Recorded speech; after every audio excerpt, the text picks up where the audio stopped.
What movie won and was nominated for the most Academy Awards? What movie almost didn't make it because of a boo-boo? This is totally useless information with Nick and Roy. Listen, laugh, and learn. Hi, I'm Nick. And I'm Roy. And this week, we and our staff scoured the internet to find out this totally useless information just for you. Plus, we will continue our interview segment with more filmmakers from the Fort Meyers Film Festival. In fact, I'm here right now in Fort Nick Myers. is in front of me in Florida. The authorities have not yet taken him away. Yeah, so we better end the show real Although quick. I've called 3 times, We'll put in complaints. Well, maybe they should have sent an email because we will answer your mailbag question. And in the news, he had a leg up and then he lost it. Totally useless information. It's everything you never needed to know. Thank you very much for joining us. Yes, I am down here at Fort Myers. We had an excellent time at the Fort Myers Film Festival. Awesome. And great interviews. You will check out our website, nickandroy.com. We'll have some photos up from our adventures here as part of the film festival. We want to thank Eric. And the 3-part, we broke it up into 3 parts. We did, and because we had so much good stuff, we just couldn't do it all in one show. But we had a great time with Eric Raditz and his staff that made sure that we were absolutely looked after. What a great job. So thank you very much for that. I think they just looked after us because they thought we were weird, but go ahead. In the meantime, let's do some sports. Sports. Play ball. In 1994, Bulgaria's soccer team had a first in pro soccer. What was that? Right? I love this one. This is awesome, guys. Again, pencil, write this down.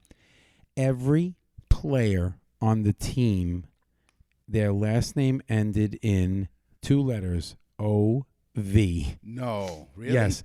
So, Blaklakalov. But every single player, their last name ended in O-V. That's so cool. And what country were they from? 1994 Bulgarian World Soccer League, Wow. World Soccer Team. Yeah. 1994. That's so crazy. That's awesome. I love that. I love L-O-V, that very much. Yeah. Now, we've heard of... You notice Nick went to school in the Bronx. He was like, I love L-O-V. Yes, Yeah, it's just 3 letters for Nick. Love. I love you. It's funny. That's how my uncle says love. So the regatta, have you ever attended a regatta, a boat race? Oh, my God. Yes, I'm constantly doing that after the wonderful polo tournaments that I attend. Yes, that's right. Yes, Nick. I always go to the regatta. Yes, of course. And, of course, his assistants were Marianne and Biff. The Italian word Lovey. is... So regatta comes from the Italian word meaning contention for mastery or to compete. Regatta came to specifically mean boat race and the many social events related to it in the late 1700s. The regatta originated in Venice as a water festival. Well, I hope so, because there's lots of water around Venice, which by the early 14th century included boat races. Rowing at Penn is related more specifically to the development of the sport in England, America, and Philadelphia. The regatta boat race. All sports have trophies. So, guys, again, get ready. Of course, Vince Lombardi. Of course, I have a trophy wife. Yeah, Nick has a trophy wife. No, my wife is actually a trophy. Just the fact that Nick has a wife is amazing. It's an accomplishment. The Vince Lombardi trophy is football, right? Stanley Cup, hockey, World Series trophies, baseball. So every sport has their main big deal trophy. That's right. What's the longest running sports trophy given out for a sport? Oh. My guess, I don't know if it's the National Hockey League. And I love this because it's such an awesome segue. Okay. It's the America Cup for sailing. The boat race. So you said the regatta. Yeah. That is so cool. And we don't rehearse this, guys. So this is for real. So that was so a funny. natural segue. The America Cup is the longest running trophy given out for a sporting event. Yeah. Wow, that is amazing. You did mention, that's right, we do not rehearse the show. And those of you who noticed it, congratulations. We don't rehearse the show. This is for this reason. We actually pick the topics, but we don't share the information until we do it right on the show. So great stuff. Awesome. Now, in hockey, and as you Americans call it, ice hockey, what other hockey is there? No, we just call it hockey, Nick. No, you call it don't ice know what hockey. you- Come No, we on. don't call it ice hockey. We I call know- it hockey. Hockey. When you score 3 goals, it's called a hat trick Exactly. in one game. But the use of the term actually didn't start on the football on the hockey rink. Actually, I have a problem with it, Yeah, right? You do. You do. So the phrase came from cricket and was used when a bowler took 3 wickets from 3 consecutive balls. Oh. The club would give the bowler a hat to celebrate the I achievement. thought you said, what was the sport? Hockey, but No, what was the sport that they got the name from? cricket. But they're bowling. They're bowling. No, but it's the way that they bowl. I'm not familiar with cricket, but the way that they play the game. What's they're 3 called in a 3 wickets? What's 3 strikes in a from three- bowling game? I don't know. It's not a bowling. It's a. They call them bowlers, but not like the bowling. It's really confusing. Okay, so it's the bowler. It's the game of cricket. From the old cricket. Now, the hat trick in hockey was used in some newspapers. That term was used in newspapers during the 1930s to describe a player scoring 3 goals in a game. Now, the Hockey Hall of Fame says the genesis of the term when it comes to hockey was, and it came from a Toronto businessman, Sammy Taft. He promoted his business by offering a hat to any player who scored 3 goals in a game. Ah, cool. So it's a hat trick. It's a hat trick. It was a great trick. So now today, if you watch a hockey game and a player scores 3 goals in one game, you'll see all of the fans. And to me, this is silly because they're throwing their $20, $30, $40, Yeah, $50 there's nothing hats. silly about hockey. No, but they're throwing these very expensive hats onto the ice. They don't get them back. Oh, They just flip them onto the ice to signify the hat trick, which is kind of neat. But so why don't we go there and just scoop up all the hats and then put them who on needs your eBay? hats? That's right. Who needs hats here? Yeah. There you go. That's a There's real that hat trick. Good old hat trick. Okay, the Super Bowl, probably the largest sporting event in history, probably one of the most viewed sporting events in history. But there's something else going on, Nick. Dum dum dum dum. What's going on? What's going on? Get ready for this, folks. More than 100 children are conceived in the parking lot during tailgating at every Super Bowl. I think they call that a Super Bowl, but Yeah.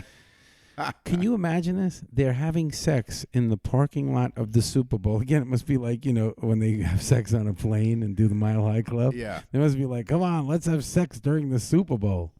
You really do miss the game. Although some of the halftime things have been pretty boring, so sex sounds really good. Yeah. I think, isn't that where the 2-minute warning came from? Yeah, that's the 2-minute warning right there. That's for you, Nick. Yes. For me, Now- it's 2.5. But Okay. yeah, who's counting? Who's bragging now?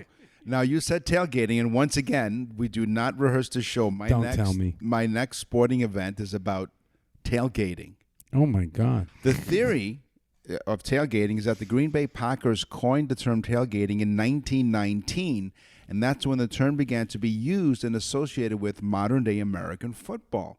Packers fans would park their pickup trucks around the field and sit on the bed of the tailgate. And as you're pointed out in your fact, they're probably getting it on, scoring touchdowns. Wow, so it's as simple as the tailgate of a pickup truck. As we told you, I am down here in Fort Myers as we attended the Fort Meyers Film Festival, and we gave you a couple of episodes actually of the interviews we did with the filmmakers, and we will continue with that today. We are at the Fort Myers Film Festival where we are actually interviewing filmmakers, these fantastic independent filmmakers whose stories are so amazing, not just their stories, but the stories that they filmed.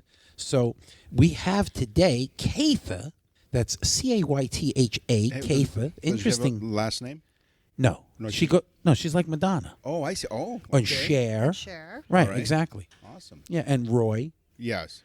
Catha, welcome to the show. Thank you. And Because if you could get through Catha, then we stop right we're there. okay. Yeah, yeah. Congratulations on your film. Thank you. And the name of your film is Cookie. Cookie. And what is it about?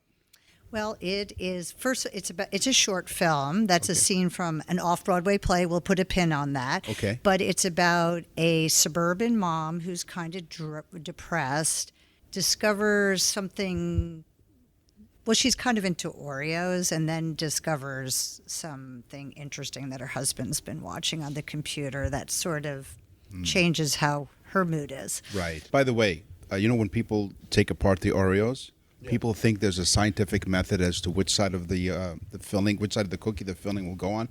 It's totally random. Has nothing to do with it. Because you mentioned Oreo and use this information. Like the stuff that comes out of Nick's mouth. Totally random. It's a depressed mom who finds porn on her husband's computer, and then it kind of turns her on too. So wait a second. So she finds porn on his computer and gets hooked on porn. Well, she then subscribes to an OnlyFans account. Crazy. Wow. See, now that's interesting. I'm a little confused, which doesn't take much. What does the cookie have anything to do with it? Well, or am I giving away? Are you giving away too much? Again, so this is a scene from a much larger work that I just felt like shooting, and it's a monologue. And I wanted to deal with, a mother who feels sort of invisible, who's put on some weight because, being a mother, there's a lot of women that through motherhood sort of put on weight, and she's feeling kind of bad about herself, and has a cookie because people do things that feel good when they're depressed. So she eats a cookie. Yeah, so she just says she's gained weight and she's talking to her dog in the short. Okay. And so cookie is her makes her feel good. And and porn makes her husband feel good. But she gets hooked on this as well. Well, it's just, again, it's a little tease. Okay, so that's the tease. Keitha, thank you very much for joining us. Congratulations on your success and future successes. So you can reach her at Keitha, Caytha, at foxmeadowfilm.com. Keitha, it was a pleasure meeting you. Thank you. Absolutely. Thank you for your time. Nick and Roy will continue with totally useless information.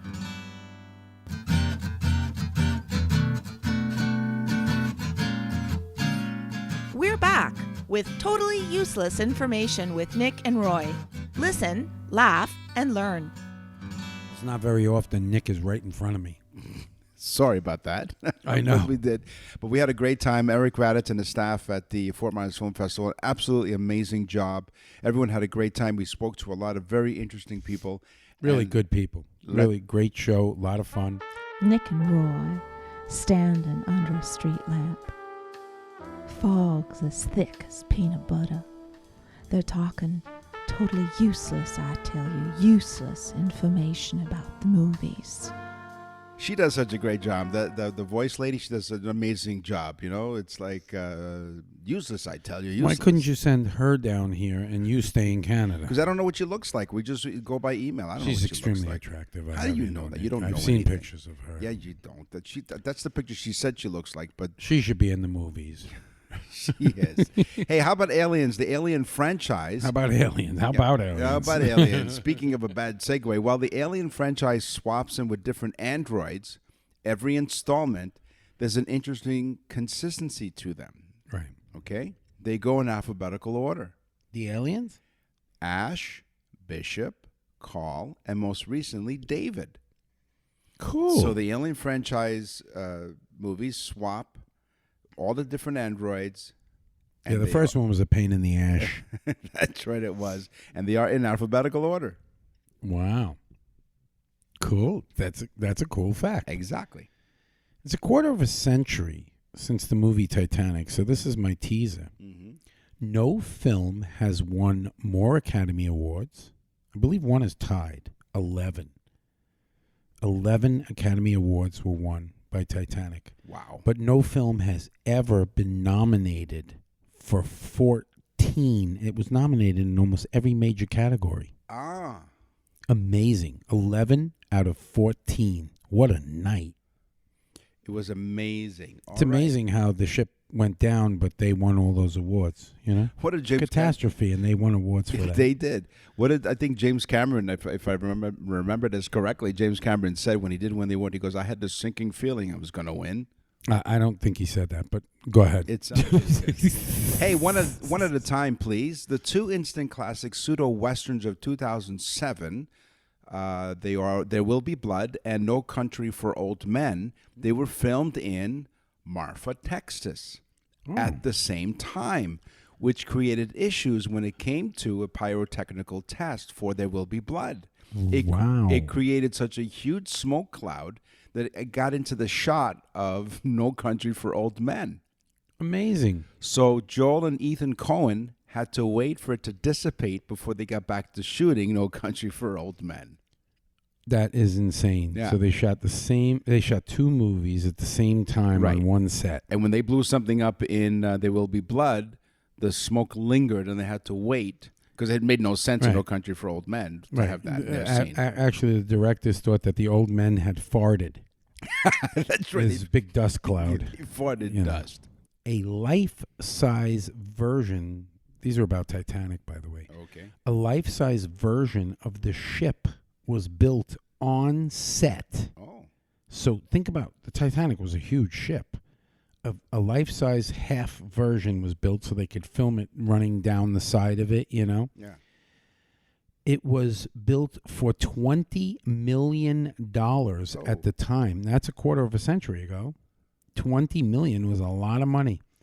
But get ready for this one. They had to fill it with water to make it seem like it was a ship on the water, so they used 17 million gallons of water. Wow. 17 million gallons. Now, for all of you tree-hugging environmental hippies, yeah, it was shot in Rosetta, Mexico, by the way, at the Fox Studios. Okay. They used ocean water. Did? Yes, so they could drain it and use 17 million gallons. And the fish were like, hey, don't use up all our water. You're listening to Totally Useless Information with Nick and Roy from the Fort Meyers Film Festival. I traveled all this way, 1,500 miles or whatever it was. To the beautiful Luminary Hotel. We are set up in the media room. We are meeting fantastic guests who are filmmakers, and we are learning so much about these films, and this is really an interesting bunch of interviews. Which brings us to our next interesting guest.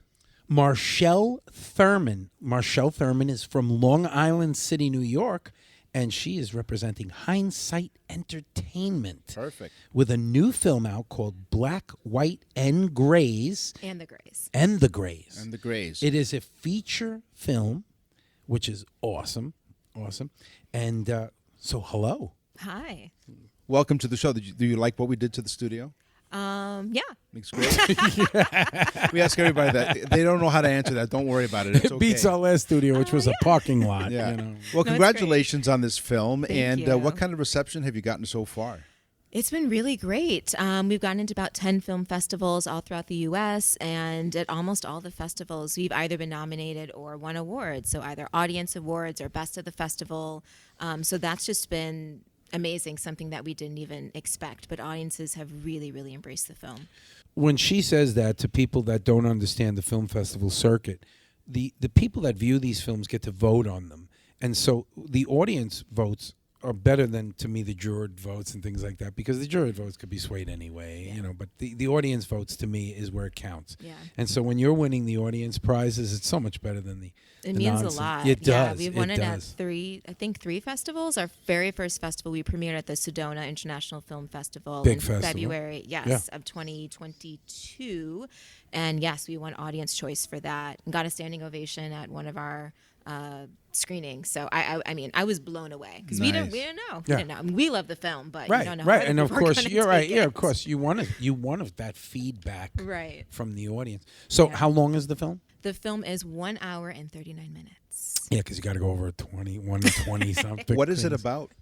It is about an interracial couple that is going through divorce in 2020, dealing with COVID and Black Lives Matter movement. Wow. So Here we it go. is a comedy. It is not a comedy. No, I was just going to say, No, it is not a what the hell is funny about that? But it really is a film about figuring out how to compromise, because the United States right now, a lot of the world is very divided. Oh, we were talking about that on the way here. Yeah, it's super It's divided. absurd. And a lot of people say, if you voted for this person or you believe what in were that, you talking you're about? against Were me, you you're listening in on our done. conversation? This is Exactly so what- amazing. We Yeah. literally were discussing this. And we just so met funny. you. And it's Yeah. absurd because everybody's dug into a side. And, Yeah. and it's this separation that hurts the world. It hurts 100%. everything. No, and our film is really about trying to find, there's a line in the movie about finding the peace in the gray, because how can you coexist? Because it's Right. easy to try to cut people out. Ooh, you just gave me the greatest idea. We need to get a T-shirt that says "Gray Lives Matter." Yeah. There you go.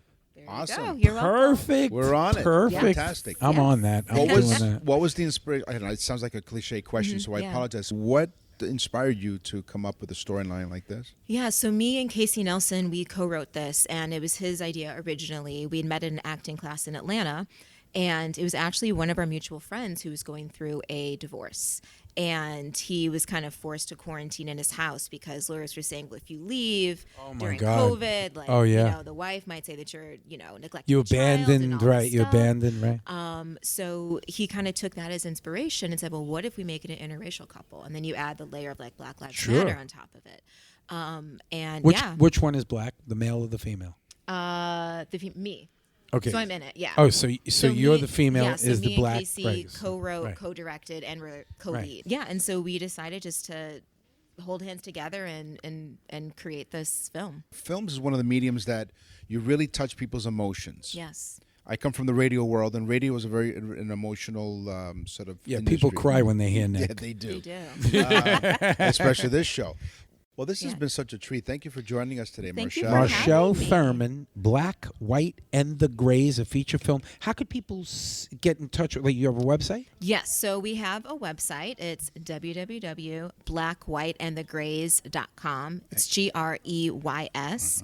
And we also have an Instagram, Black, White, and the Grays, GREYS. Great. Yeah, those are the two main ways, and you can stay up to date on that. You guys are going to be hearing from Marshall Thurman. Yes. Thank you very much for joining us today. Thank you. Thank you for having me. Nick and Roy will continue with totally useless information. To access the full library of episodes, visit nickandroy.com. That's nickandroy.com. You're listening to Totally Useless Information with Nick and Roy. Listen, laugh, and learn. Here's my teaser. This movie almost didn't make it to the movies. A command entered in the master machine where the animation for Toy Story 2 was stored. It deleted 90% of the work. Oh, my God. And the Pixar team had done on it, right? Pixar. So a plan was quickly hatched to restore the data from a regular backup, which meant that only half a day of work would have been lost. But the backup system had failed.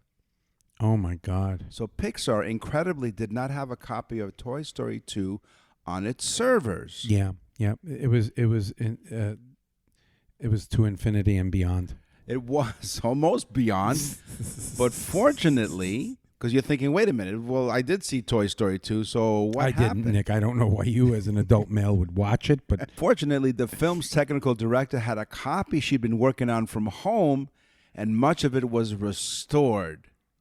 wow. So now I'm wondering, and I couldn't find the information on this because I did search. I'm wondering if she got into trouble because maybe she took home a copy of the movie Well, and just she think how wasn't supposed upset to the do. actors were. Yeah, could you imagine? But thank goodness she did smuggle a copy, but she was working on it from home, and she saved Toy Story 2. The old smuggler, the old bungee smuggler. That's right. Okay, a video store Yeah. some quarter of a century ago Okay. charged $5, now get ready, to edit out the sex scenes out of the movie Titanic for its customers. I have the name of the place and everything. Yeah. It was called Sunrise Family Video. In Utah, they would edit the film for $5. Now, we're talking Utah. You can have 5 wives, but edit the Titanic, right? Yeah, that makes a lot of sense. Yeah. No, but it's so crazy. Plus, it's illegal because you buy one copy and give it all 5 wives. Oh my gosh. No, but anyway, so Sunrise Family Video in Utah would charge $5. They would actually go through the film and block out the sex scene. There's only 2 of them. Of course, there's the one in the car Right. it was really not a big deal sex scene, just windows fogged up. Right, and her hand went up on the glass. Oh, you remember that, don't you, Nick? Yeah, I do. Nick watched that scene an awful lot. And what was the other sex scene in the movie? There was the scene of him drawing her, the nakedness, Right. and so on and so forth. Okay. So of course that was considered The sex scene, dirty. not sex, but Okay. over the top. I wouldn't say dirty, although it was back then. They probably didn't shower as much as we do. But No, they didn't. Now, as we mentioned, as we discovered during our interview with Eric Raditz, the founder of the Fort Meyers Film Festival, the charcoal sketch was drawn up by James Cameron, the director himself, as we yeah, found he out. drew the sketch of her. Yeah, he in the did. What a film. filthy Yeah. pig. He's a filthy pig. Yeah. But he's an award-winning one. Hey, he's a filthy pig. Thanks for listening to Totally Useless Information with Nick and Roy. As we mentioned, go to our website, nickandroy.com. Check on the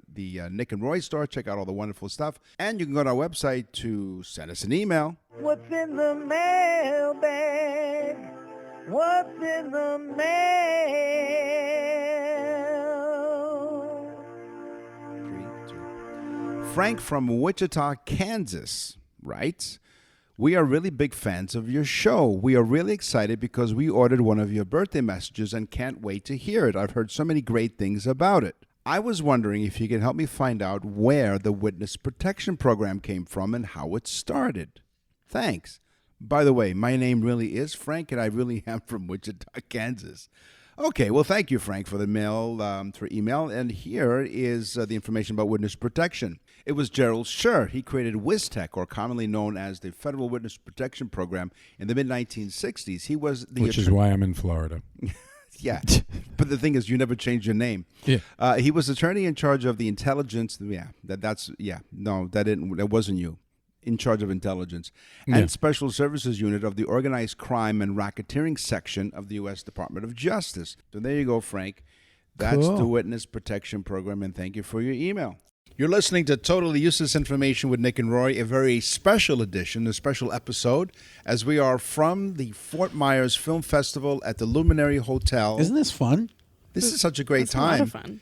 And we're having so much fun talking to all these filmmakers, and we thought, what interesting topics, what interesting stories that they're telling. If we combine all of the stories, like we talk about, the boxer who turned We his should life do a around. movie about the two podcast guys that interview the filmmakers. I'll produce it. That's a great idea. Exactly. You know who she is? Her name is Stephanie Ruiz. Stephanie Ruiz Films. Yes. Hello. And she has a film in the Wednesday. serious and weird block. Really? Okay, cool. Because it's a short Wait. drama. Why was it considered weird? And I don't think it was weird. It was a combination of films that were either in talking about a serious matter, or a little bit on the weirder side. Stephanie Ruiz is here with us at the Fort Myers Film Festival. What is the name of your movie? Hope You Feel Better. You're talking to Roy, right? Yes. Yes.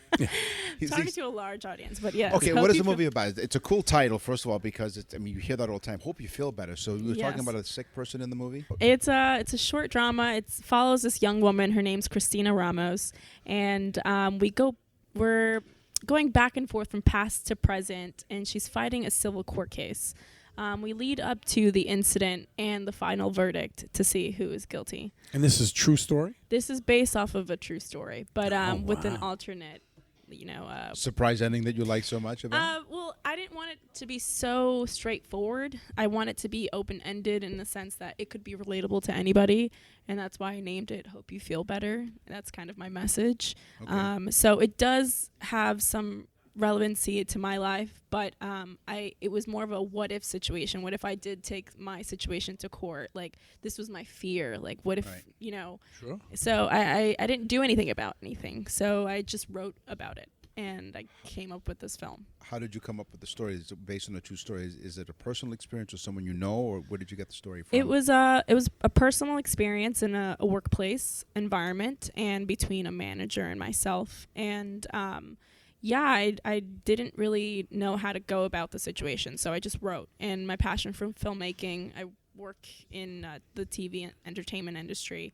I just combined the two. I journaled and combined my filmmaking Are we experiences. delving too deeply to what the incident was? It was just like it was just an abusive, like someone like Inappropriate behavior? No, not inappropriate actually. But so abusive. it was abusive, like physically abusive.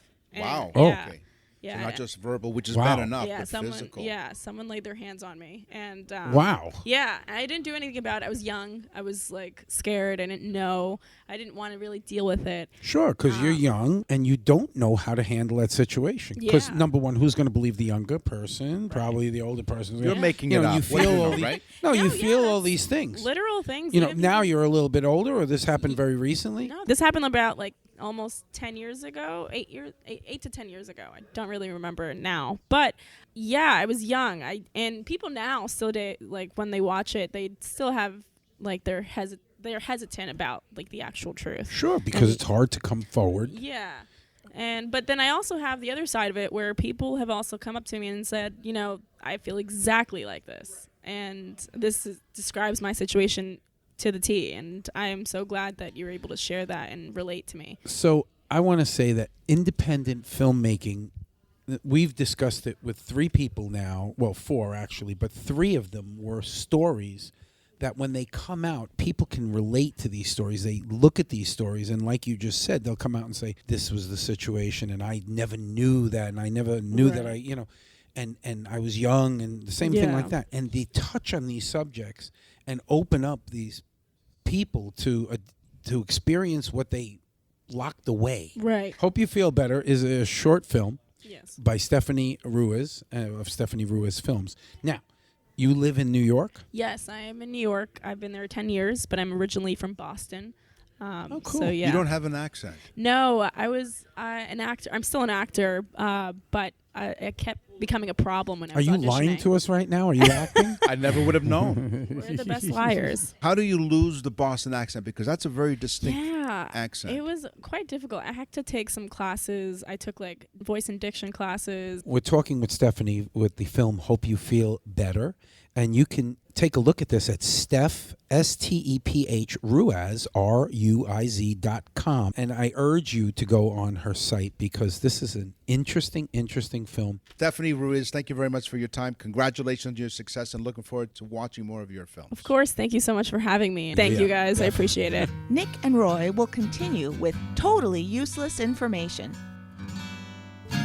You're listening to Totally Useless Information with Nick and Roy.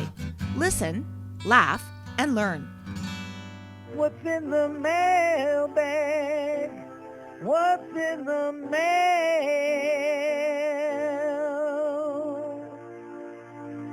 mail? Henrietta B.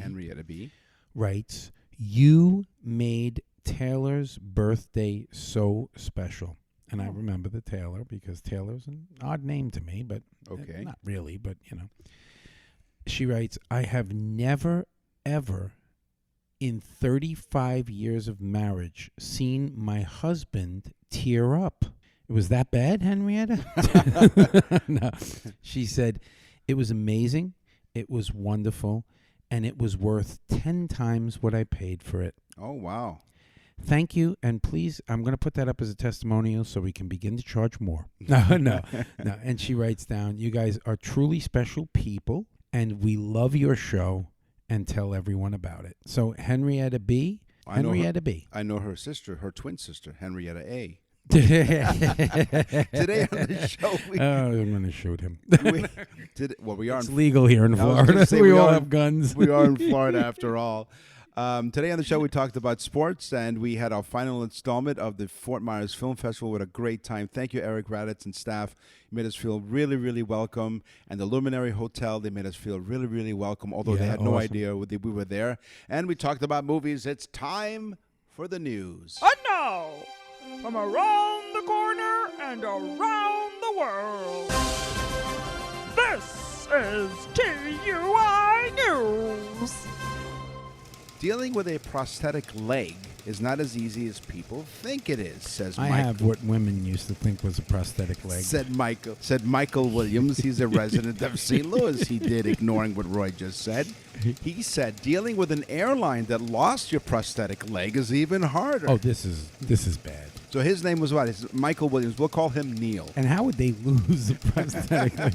I mean, how did it get onto another flight? Right? So you can't. Did it walk its way up to another? You know what? The flight cost him an arm and a leg. So now I'll tell you the truth. He should have put it on earlier just to get a leg up. he did. Now look, if you're an amputee, we are not making fun of you. We're just making fun of Michael Williams from St. Louis. So apparently an airline lost his leg. Maybe you know what he should have done? He should have purchased more leg room. Oh, he should have gotten extra leg room. He could have put it under the seat. Over the overhead bin. I'm sorry, you have to check that leg. Yeah, the overhead bin. Yeah, You just it's have an oversized it leg. just jumps up and it goes in. No, it's an oversized leg. We're going to have to check your leg.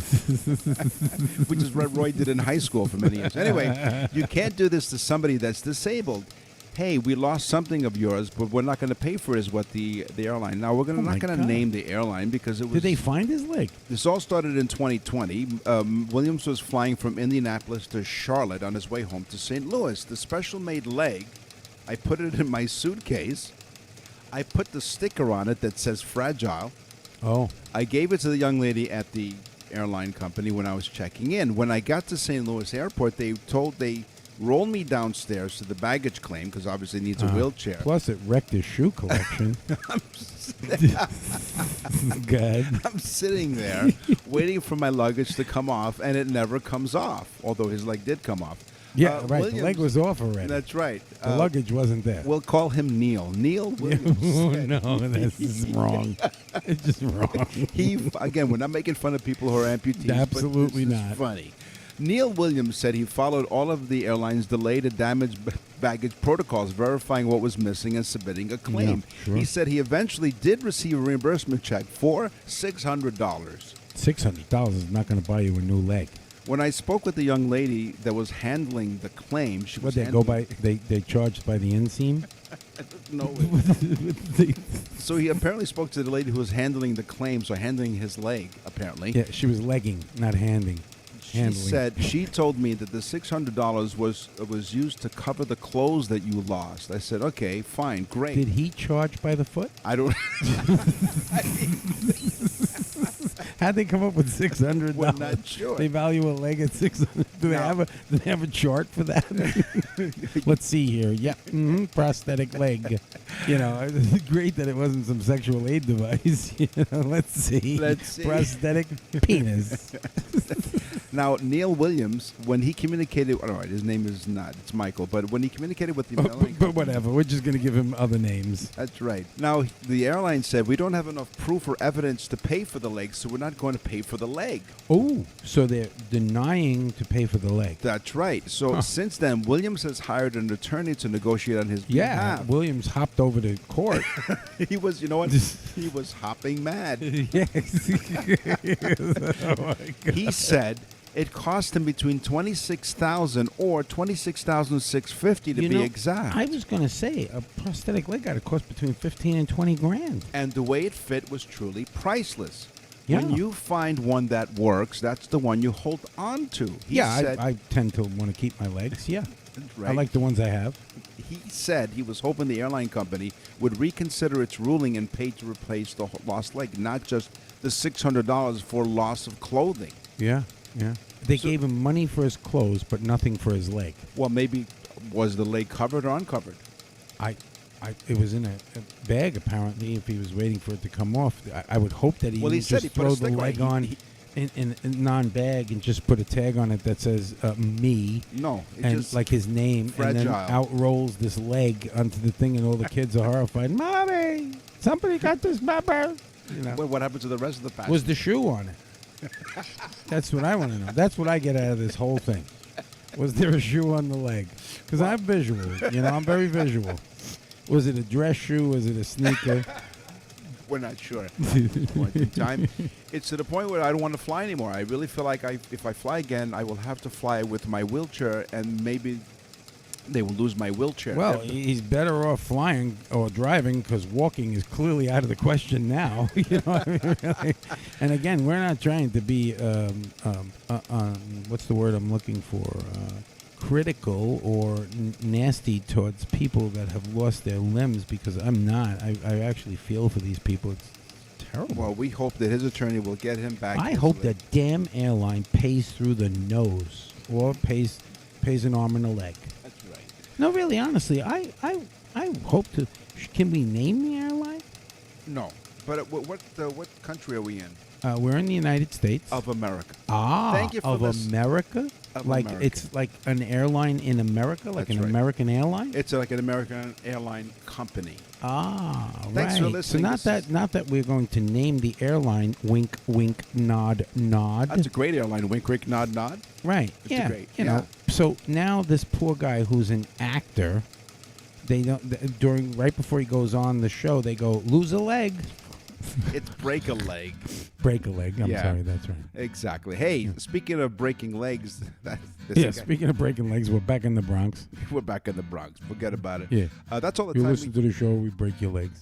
That's all the time we have for this episode of Totally Useless Information with Nick and Roy. Thank you very much for listening. We will scour the internet, as our staff will as well, to gather more totally useless information just for you. And until then, keep listening to the show. It's in 70 countries. And so we're going to place out this little warning for everybody because we're in 70 countries. Please look for a stray leg. We don't know what type of footwear is on it, but it is garnishing a shoe. I'm Nick. I'm Nick. And I'm Roy. Thanks for listening. Totally Useless Information with Nick and Roy is a production of nickandroy.com.